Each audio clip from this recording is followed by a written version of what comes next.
Microsoft plans to allow Office 365 admins to ensure that end users can't override organization-wide policies set up a block active content even with trusted document.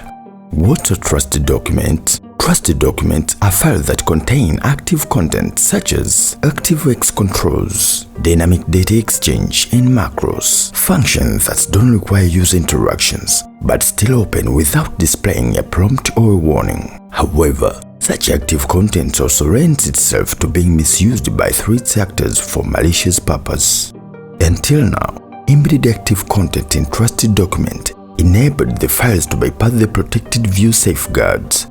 But Microsoft is about to change the default setting. Currently, all active contents embedded inside trusted documents would run unhindered, even if an IT administrator had set policy to block such contents. The change will ensure that if an admin has blocked active content, even trusted document with such content will now open under protected view, even if a user had enabled such content to run without warnings.